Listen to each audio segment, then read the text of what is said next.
Birds are the most skilled aeronauts in the world. They can fly extremely high as well as at very low levels, and they are able to fly at different speeds with extraordinary control and accuracy.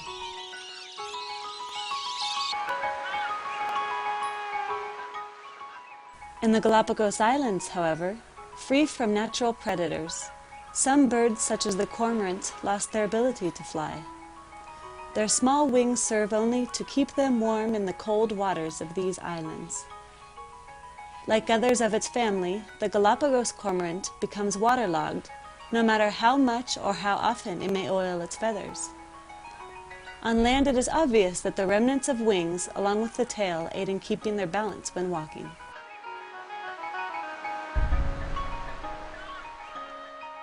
Birds evolved in the Galapagos in many different ways, but one can still recognize their ancestors.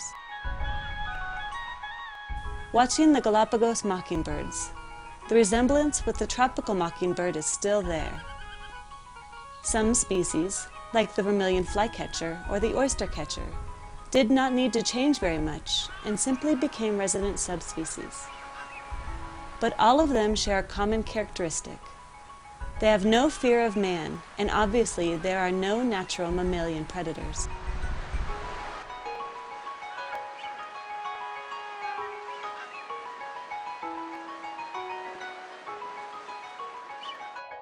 Some birds, like vultures, are able to fly and soar at extremely high altitudes. Others, like hummingbirds, are masters in the art of flying.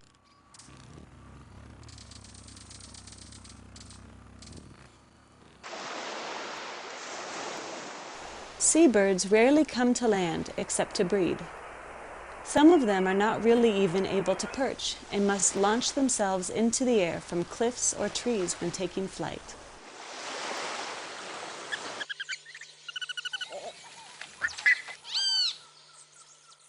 Land birds developed various skills for taking off.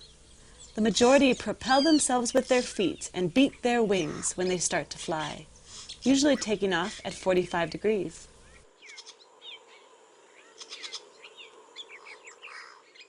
Even the very big jabiru does the same thing at a lower angle.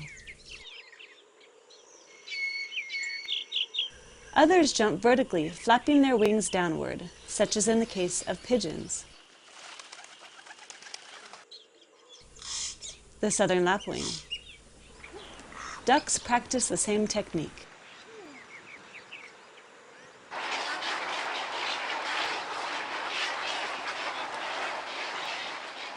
Some birds have to run on the land or water in order to take off, as seen with flamingos.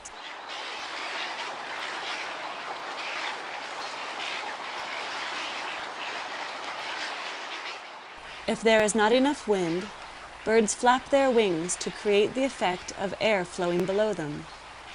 The resulting suction from above and upcurrent of air from below allows the birds to lift up in flight. The best way to fly is to take advantage of thermals. Warm air heated by the sun rises up due to lower density. Many species of birds utilize this technique when possible, thus saving energy and enabling them to glide in the air for hours, with only an occasional flapping to reach yet another thermal. Landing is as important as takeoff to avoid a disaster. For large birds, the best places to land are grasslands free of trees. Landing occurs against the wind, flapping and opening the wings till they touch down on the surface. Flying in formation, as these scarlet ibis are doing, helps to save energy. Light bones filled with air and powerful muscles are responsible for the magnificent spectacle of birds in flight. The main characteristic of birds is that their skin is covered with feathers, the most distinctive and unique feature of birds. These feathers are very complex structures that in some species may weigh more than the rest of the body, as in the case of the magnificent frigate bird. For this reason, birds spend a great deal of time keeping their feathers in sharp operating condition. Preening is a time-consuming but imperative activity in birds. Keeping their feathers well oiled, interlaced, and free of parasites is as important as feeding itself. In caring for their feathers, birds take frequent showers, and although the style of bathing changes from species to species, the purpose is the same.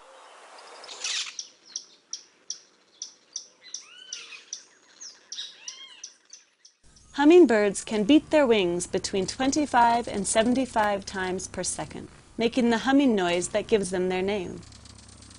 In slow motion, it is possible to see that hummingbirds move their wings in a way similar to a man-made helicopter. Guess who copied whom? They can hover and can even fly backwards.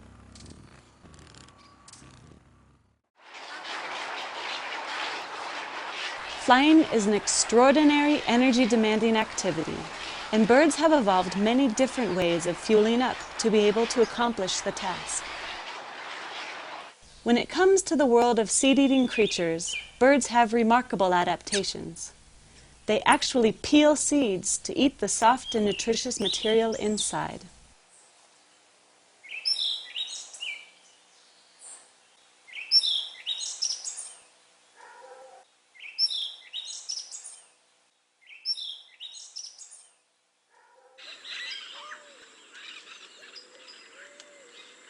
Pigeons consume seeds and diverse vegetal matter found on the ground, but as their stomach is made only of soft muscles, they ingest small pebbles to help grind the meal.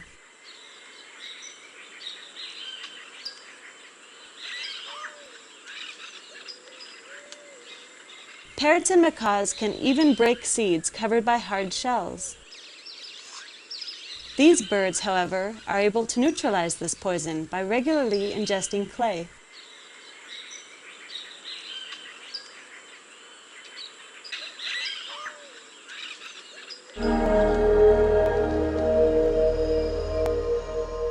The riverbanks and gallery forests of the Orinoco-Amazon basin house one of the strangest and bizarre birds, the Huatzin, who has succeeded in foxing zoologists for years as to the origins of its odd characteristics.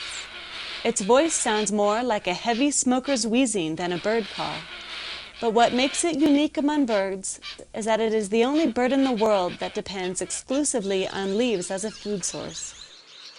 Food is broken up in the muscular and horny-walled crop, where the symbiotic bacteria are located. Bacteria within the crop also serve as a source of nutrients by occasionally being moved to the stomach. The Huatzin digests 70% of the fibers it ingests, but it takes 2 days to pass its food through the digestive system.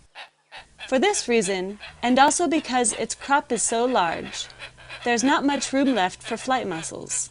As a result, the Huatzin is a bulky bird which makes only short, clumsy flights from tree to tree. Whether birds feed on leaves or fruits, break seeds apart or swallow them whole, they take advantage of the plant, which at first glance do not appear to receive much in return. However, in reality, many seeds are dispersed in the feces of birds. The result of this seed dispersal is the complex nature of neotropical forests, where it is possible to walk a mile without seeing the same species of tree twice. In the case of the nectar-eating birds, they carry pollen from plant to plant, thus helping in pollination.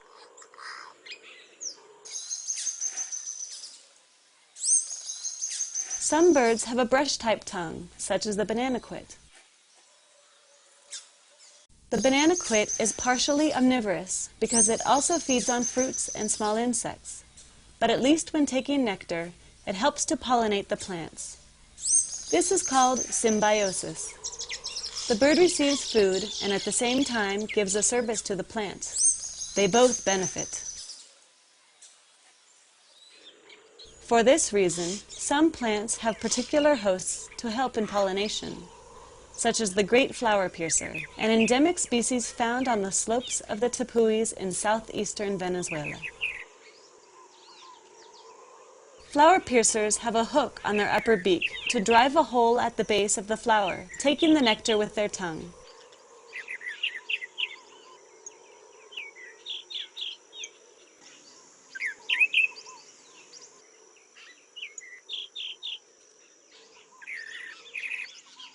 Another endemic bird, the rufous-breasted saberwing, feeds on these same bromeliad flowers during the weeks the plant blooms. Pollination results in fruits and seeds that, upon germinating, will lead to a new generation of plants, thus helping to maintain biodiversity.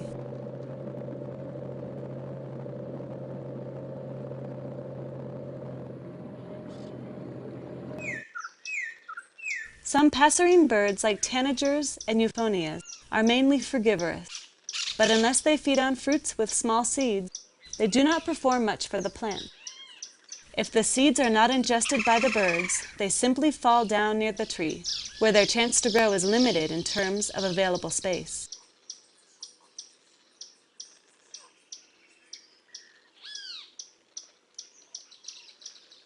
A totally different story takes place when the bird swallows the whole fruit, as toucans do.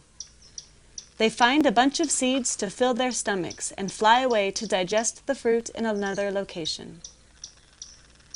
Those seeds that are not broken up in the digestive tract, as is usually the case, or those regurgitated, are expelled and have a chance to germinate far from the tree the toucans feed on.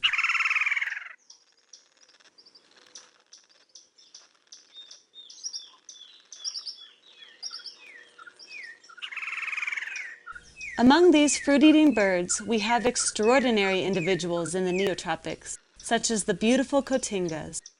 The cotingas are small, colorful fruit eaters that are difficult to see because they are secretive, elusive, and noiseless. They normally stay perched in the shadows of the foliage up in the trees, digesting the fruits they have swallowed whole some minutes earlier. After some 10 to 15 minutes, they regurgitate the seeds and are ready for a new shot at the trees, as we see in the images.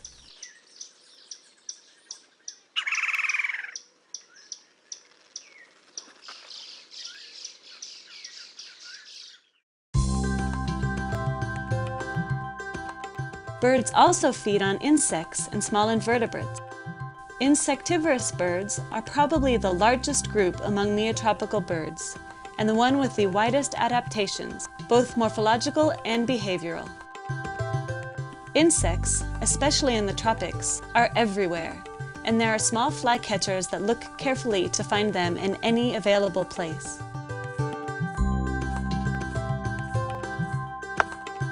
Woodpeckers are indefatigable workers, using their incredibly long, sticky tongue to find larvae and other insects hiding in dead trees.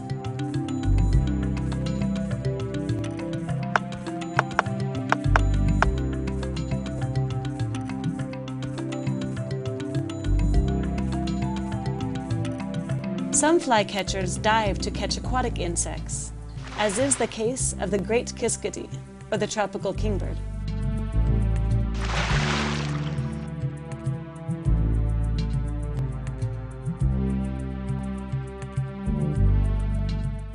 Others ride on the backs of savanna mammals to look out for nearby insects and even take ticks and other parasites from cows, horses, and capybaras.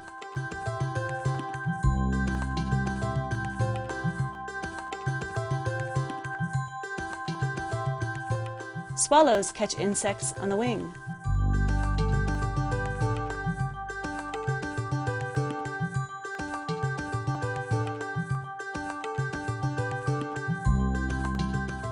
Cattle egrets are always near mammals to pick up any insect or frog escaping out of the way of hoof.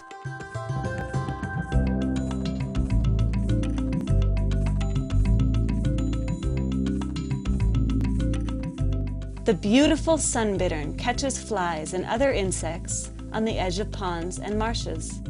It has the peculiarity of being able to move its body without displacing its head, and is thus capable of pouncing on its unsuspecting prey.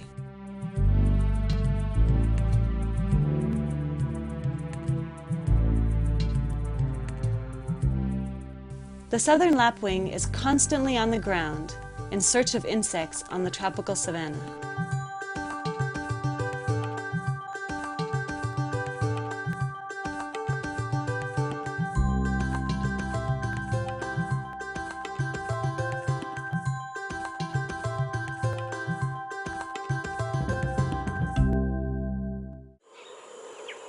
Meat is the most nutritious of all foods, and most of the time, those species that depend on killing only need to do so once a day to fill their needs.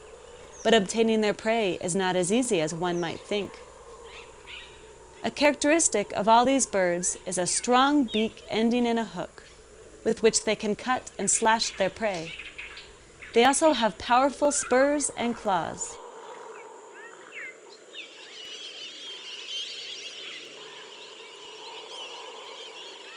The Aplomotl falcon is raising a family nearby and needs a big prey item. Fortunately, ducks are flying nearby and he gets what he needs. The savanna hawk and the white-tailed hawk feed on small mammals and lizards that they carry to their favorite posts to eat far from opportunists. Smaller birds may also catch lizards. When a kiskadee raises a family, a diet of insects is not enough to fill the chick's needs. So during the breeding season, the great kiskadee captures many small lizards for its young. Neither its beak nor its feet are designed to tear the meat apart, but it utilizes a different strategy. The kiskadee hits his prey against a branch for almost half an hour to practically rip apart all the bones and muscles, thereby being able to cut it into pieces small enough for its chicks. Vultures also eat meat, but only when previously slaughtered by others. They are carrion eaters. Some of them, such as the black vulture, spot the prey by sight.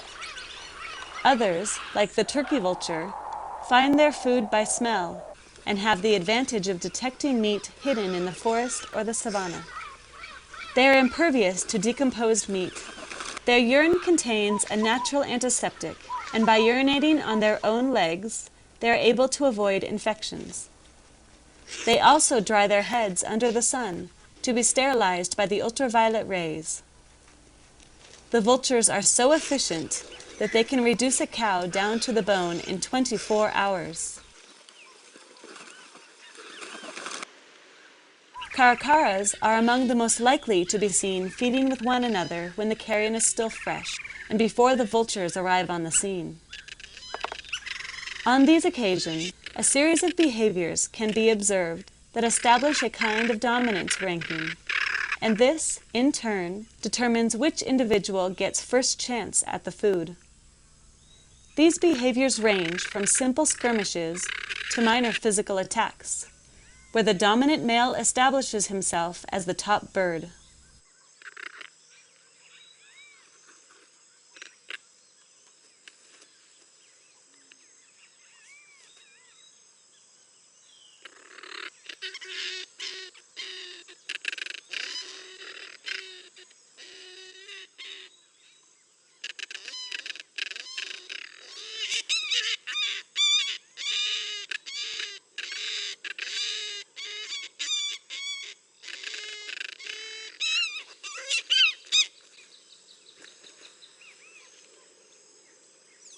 Once the hierarchy is established, they all eat at the same table, as though nothing had happened.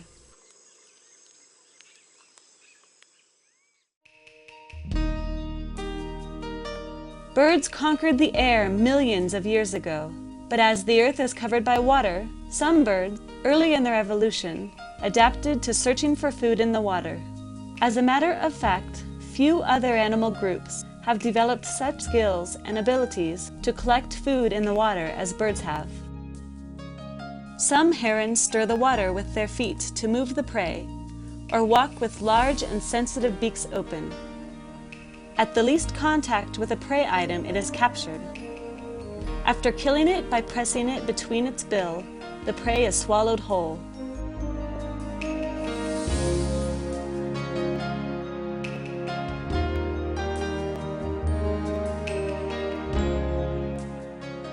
This last technique is also used by the tall jabiru.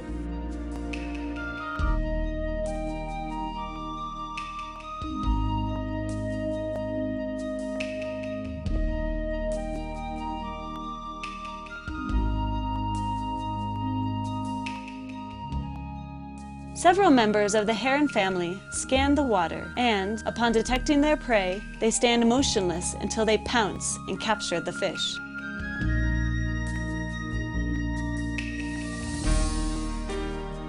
Night herons with their big eyes are well named as the night is ideal for them. Their strategy is to stay motionless until they detect their prey, and then they pounce.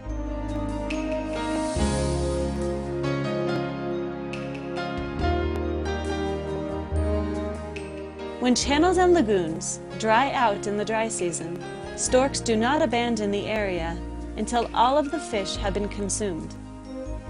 These huge concentrations of birds are a spectacle for the eyes. The translation of the Venezuelan word gabanear should be something like to stork, this being the process by which storks clean up a drying pond, taking all the trapped fish, which otherwise would die of suffocation and would be prey for vultures.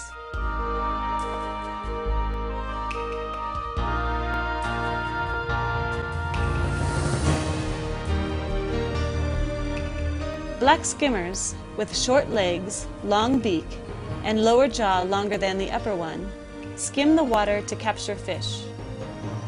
As soon as the lower mandible touches something in the water, the skimmer closes its beak and swallows the fish. Skimmers fish in this manner for long periods of time before resting. Without a doubt, their technique is a very successful one.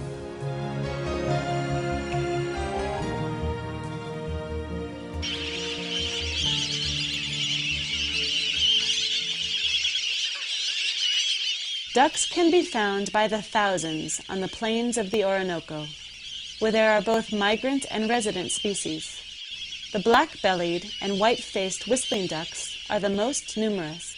They simply take whatever they need just below the surface, be it algae, aquatic plants, seeds, insects, or invertebrates.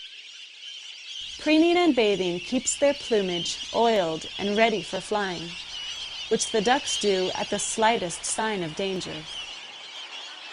Ibises also take advantage of the water, whether catching fish or invertebrates. Their technique varies from scanning the water with their beaks partially open to digging in the mud in search of prey.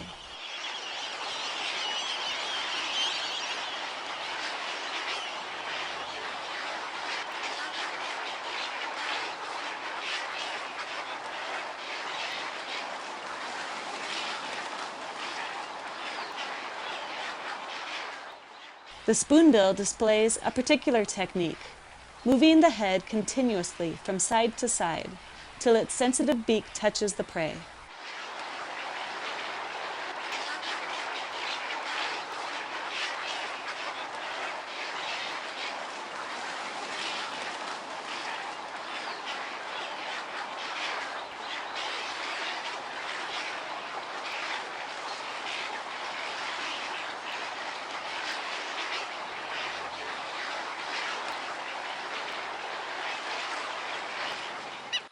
The tiger heron uses its sharp beak to stab prey, whether a fish or an invertebrate. It can sometimes get big fish, such as this freshwater eel.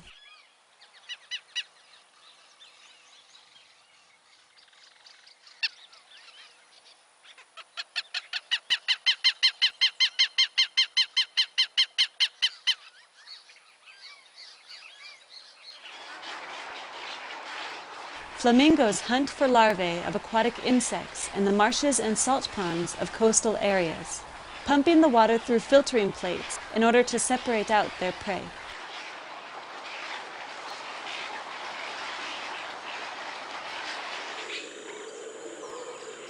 Fishing hawks, such as the black-collared hawk, launch themselves from a branch in search of prey. The snail kite has better weapons due to a long curved beak, but when fish are scarce, the black-collared will also look for snails, detecting the slight wave on the water originated by the invertebrate.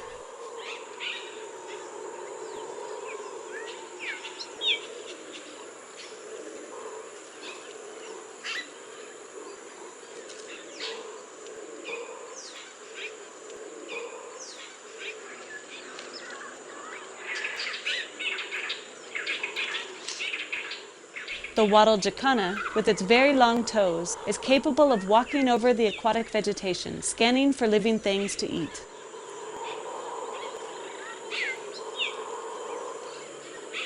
Waders search on pond edges or intertidal grounds for small crustaceans and other small organisms that make up their diet.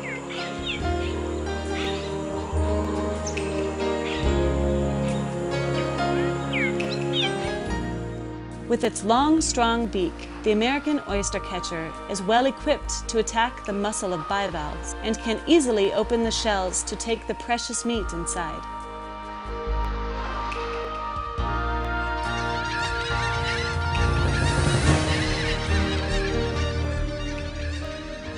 Pelicans take in a great amount of water along with fish. They slowly release the water in order to swallow the fish, but they are invariably harassed by the opportunistic gills looking for a free meal.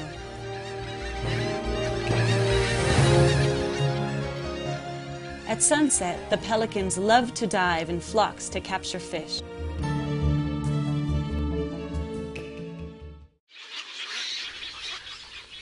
Alarm signals are very important among birds, whether they are silent displays or alarm calls.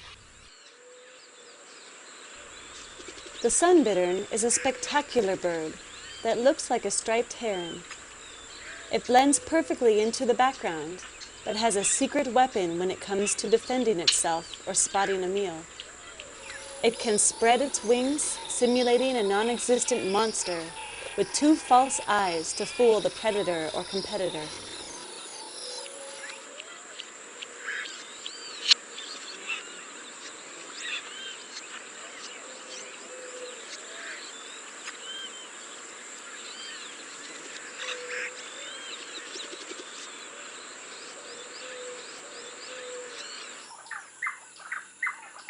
When drying its plumage, the juvenile tiger heron stretches to double its height and width, simulating an enormously tall animal, difficult for predators to attack.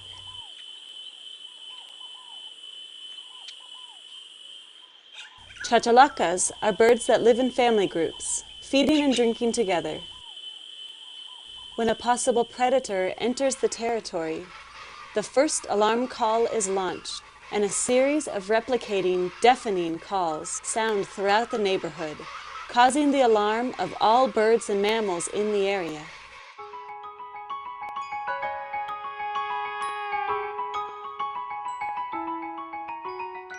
One of the most effective survival tools of all animals is camouflage, and birds are no exception.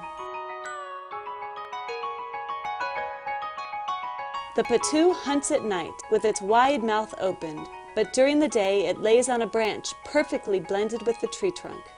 If the local people do not point him out, you will never spot the patoo.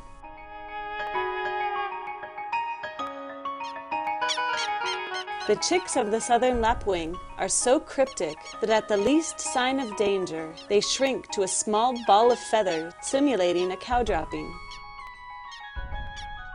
The double-striped thick-knee is so well camouflaged that it is practically invisible when lying on the savanna, resting, or sitting on its nest. If birds are far apart in a rainforest, they need a clear signal to alert intruders in their territory, such as that employed by the bearded bellbird. Big woodpeckers, such as the lineated and the crimson-crested, warn strangers by means of their call, and also will use their strong beaks and neck muscles to knock forcefully on a tree trunk to tell others, "I am here. This is my area. Do not bother me." Rainforest birds have loud, simple, or high-pitched calls to communicate with one another. The pectoral sparrow.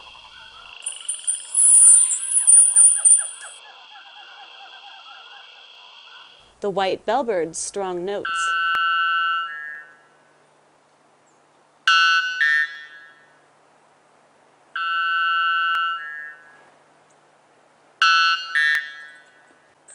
The capuchin bird.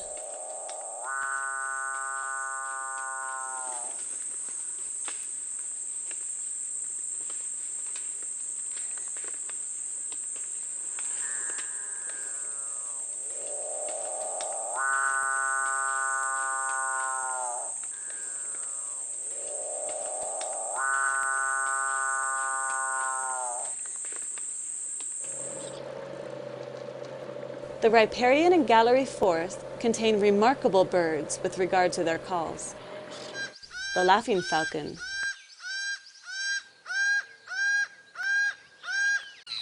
the lesser kiskadee,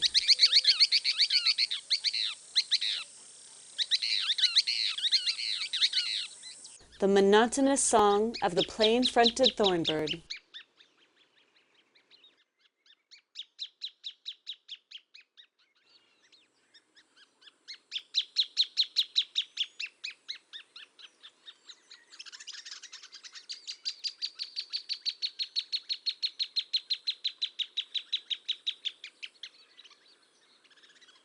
the voluminous call of the horned screamer that can be heard miles away,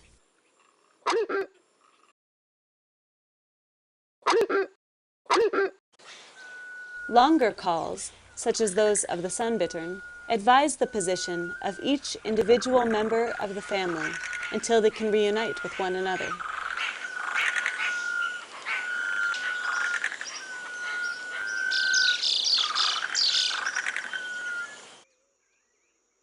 Smaller birds, such as the crested bobwhite, which live in the savanna practically covered with grass, need a very loud call to communicate with the mate or with the flock.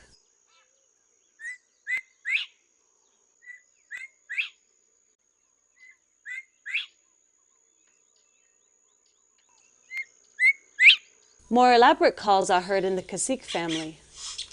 The yellow-rumped cacique is able to imitate a dozen or so other birds and animals.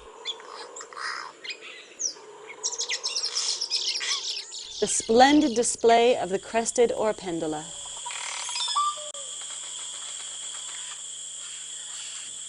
Roosting areas can be extraordinarily noisy due to the large number of birds arriving, as with these orange-winged parrots in the Orinoco Delta.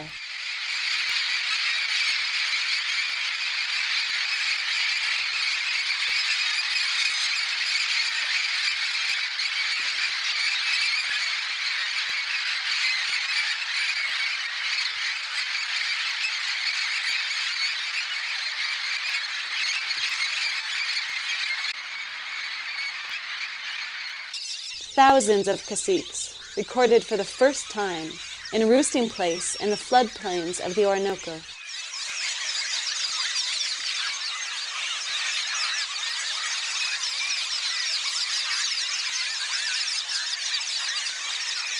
Some birds are extraordinary singers, and this is how they define their territory, as is the case of this tropical mockingbird, marking its territory with a beautiful concert of notes. Another mockingbird nearby does exactly the same.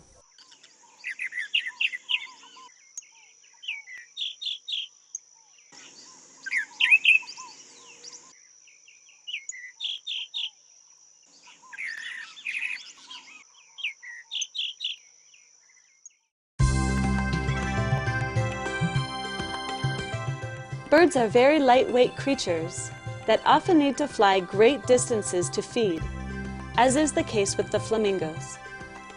When an egg is conceived in the body of a bird, it is too heavy to carry, and birds immediately lay it. Where a bird lays its eggs is a very complex matter.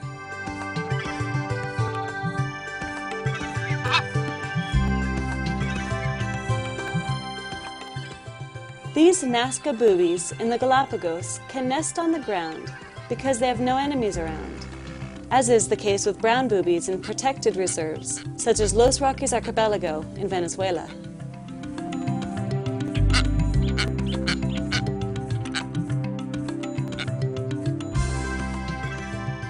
But the nesting possibilities among birds are countless, and all of them are based on one of two factors: camouflage and inaccessibility, and at times both. There are many birds that nest on the ground using camouflage. Even when predators are nearby, the strategy is successful, as is the case of the southern lapwing.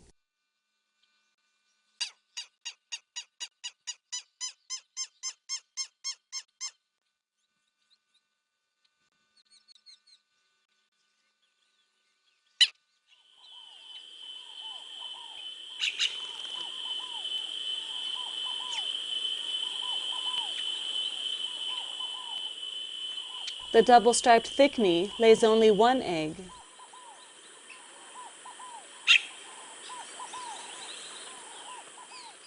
The wattled jacana lays its eggs on aquatic vegetation.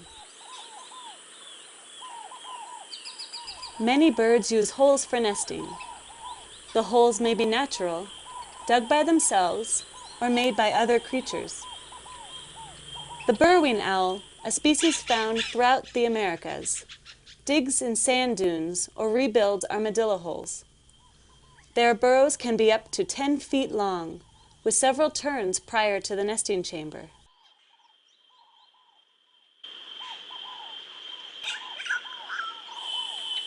Wood creepers, including the straight-billed, are not able to build holes with their beaks, and therefore use only natural or previously excavated holes.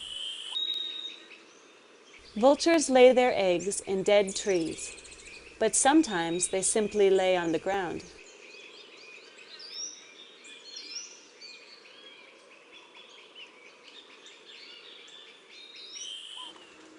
Woodpeckers dig holes in trees with their powerful beaks and neck muscles. Their nests are practically impregnable unless a snake manages to get in.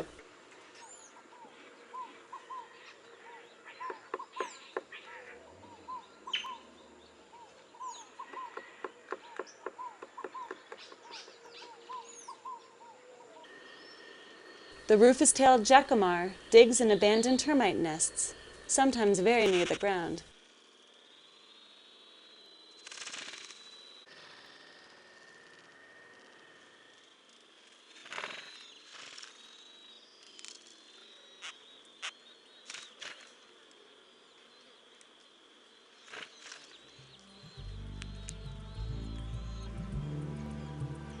The bat falcon uses natural holes.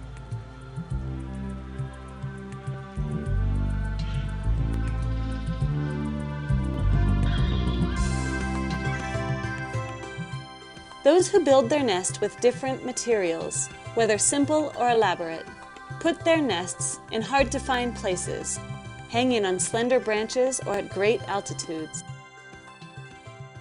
The buffy hummingbird nests on a cactus branch near the ground. It is practically invisible, and the spines around the nest contain a poison, providing protection to the nest.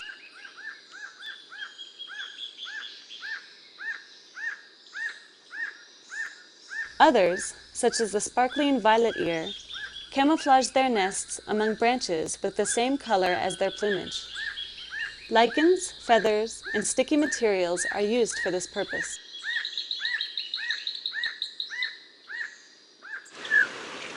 Pigeons make small rudimentary platforms.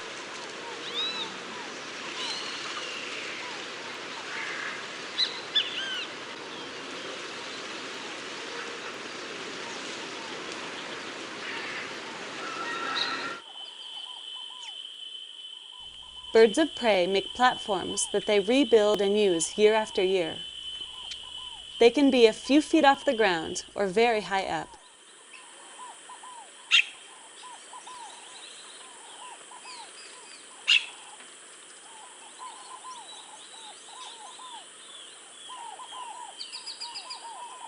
Passerines and most small birds may build platforms, cup nests, or woven nests in tree limbs or branches, above water or on cliffs. Herons and egrets nest in heronries, building platforms one beside the other. The large number of individuals nesting together leads to quick detection of predators and rapid alarm calls.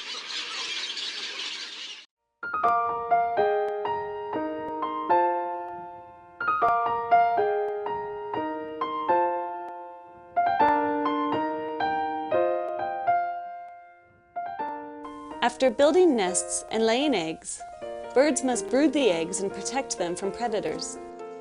This process may take from a couple of weeks for small birds to several months in the biggest ones.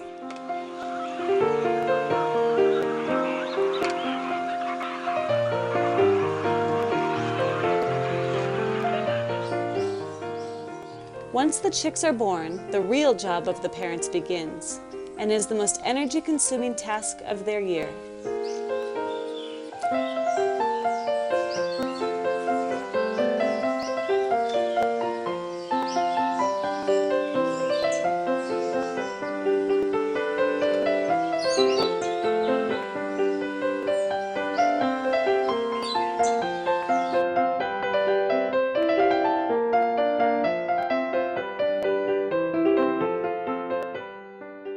Neotropics, birds do not have to hurry due to limited time to raise their young, as is the case in areas with short summers. There are even birds that nest 2 or 3 times per year if the season is favorable.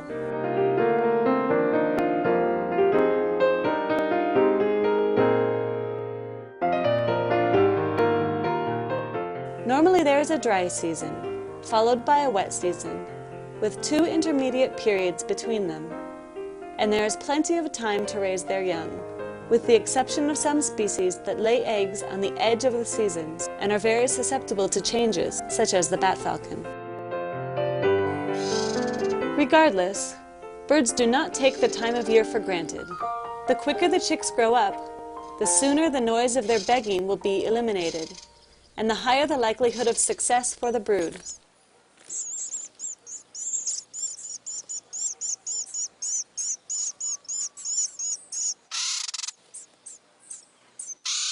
The southern lapwing leaves its eggs alone while feeding nearby.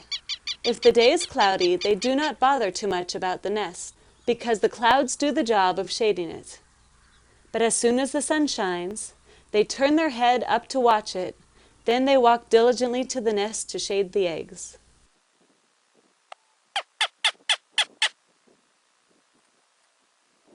They do not go too far from the nest because cattle may step on it, and the caracaras are always searching the ground for eggs of turtles, iguanas, or birds. Lapwings have 2 spurs on their wings that they use in territorial displays, to warn off intruders, or to attack possible predators of their eggs or chicks, even large predators like man.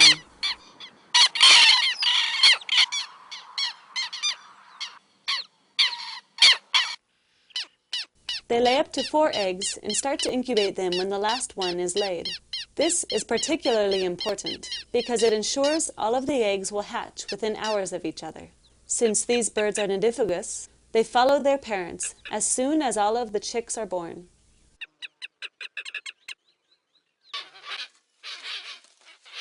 Another strategy worth mentioning is that practiced by the Watson. The chick uses its claws to balance on the twigs around its nest. When a threat looms, the family fiercely defends the chicks on the nest. But if the threat persists, the adults leave the nest and the chicks jump into the water, where there are dangerous predators such as snakes and caimans. When they emerge from the water, they are able to climb through twigs and limbs with the help of the claws to return to their own nest or to another protected site where the parents are. The claws are lost after a few months of growth, no longer needed once the young can fly.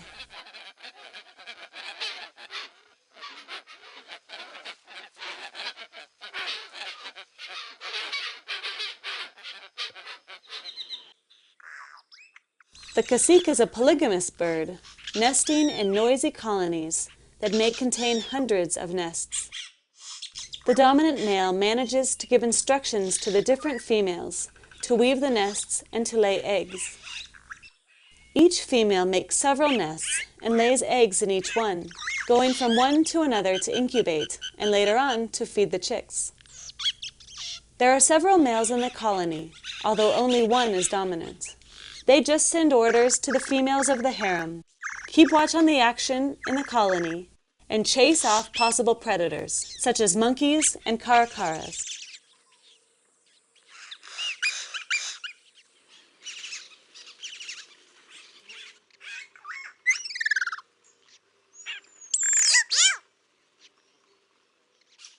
Sometimes there are temporary associations produced randomly, like this 4-tenant apartment in an abandoned thorned bird nest. The penthouse belongs to the original owners. Below, a cattle tyrant, the dominant bird in the association. A Venezuelan troupial below that is always harassed by the tyrant. In the basement, a blue-gray tanager quietly goes about his business. The tanagers may also build cup nests, even in the same area.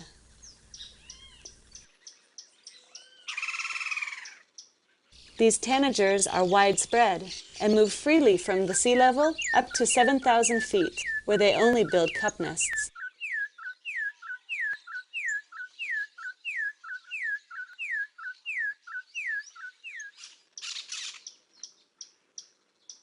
Hole nesting birds do not need special protection for the eggs and chicks, since the number of predators is limited to a few species.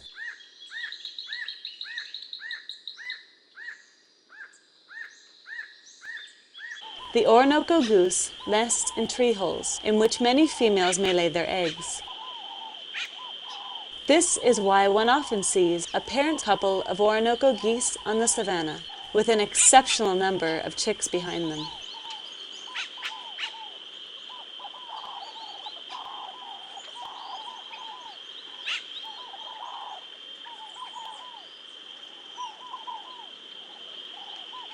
Chicks indicate to the parents where to deliver their food by means of signals or colored patches around the mouth. When the birds are dark-colored and nest in a dark place, such as the bare-faced ibis, these patches are very important. Some birds are more dedicated to parenthood than others, as is the case of the lesser goldfinch. The mother never leaves the nest while incubating or on the first days after hatching. It is the male who is in charge of bringing food to the female and chicks.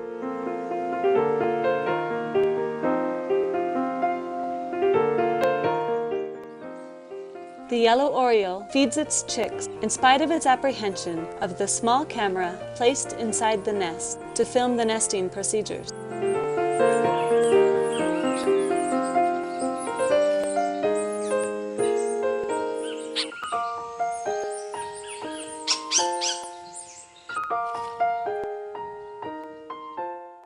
Although this strange object seems to be harmless, the oriole attacks the camera just in case it might be dangerous to its brood.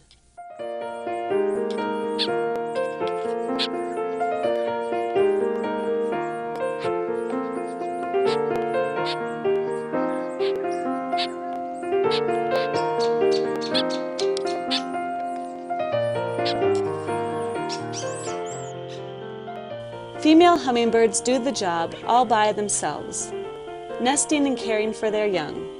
Hard work for just the female.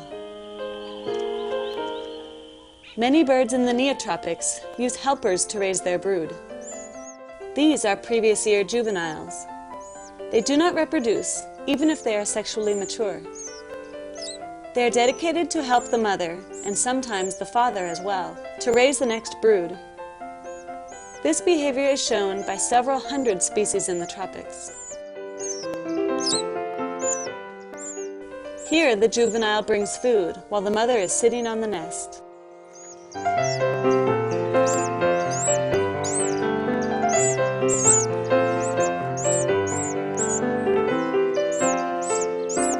Pigeons are very dedicated parents. They share one particular characteristic with a few other species. That is, to feed the chicks with what is known as pigeon's milk, a highly nutritious protein substance produced in the crop. As the images show, both chicks can be fed simultaneously. Normally, the parents take care of chicks in danger, but some young birds are able to care for themselves, as can the birds of prey, like this young of snailkite at the top of a palm tree.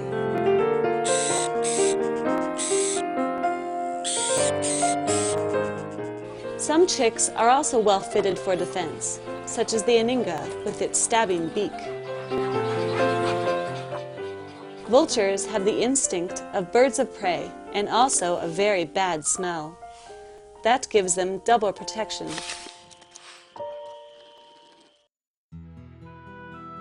When mankind began to congregate in towns and cities, birds made perhaps the biggest adaptation of all, to take advantage of man's structures for their own welfare.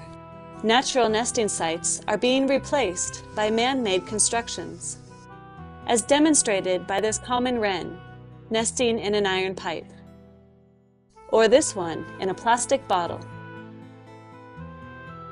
Swallows that normally perch on electric wires now also take advantage of roof tiles to nest under the roofs of houses.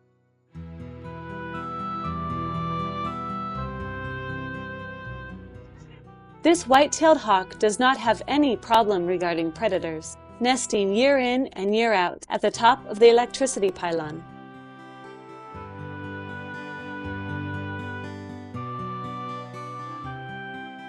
The striped-backed wren nests everywhere. Parrotlets freely use man-made pipes for nesting.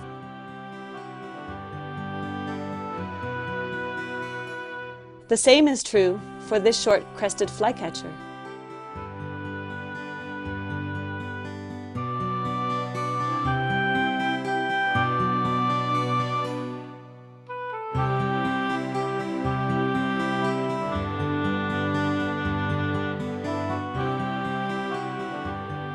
Pigeons are not afraid to nest in the bars covering the windows of houses, or under shed roofs.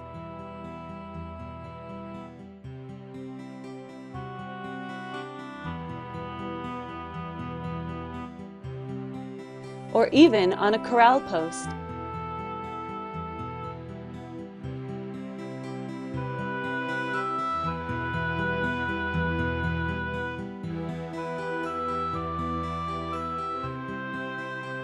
The tropical mockingbird also uses a corral post to nest.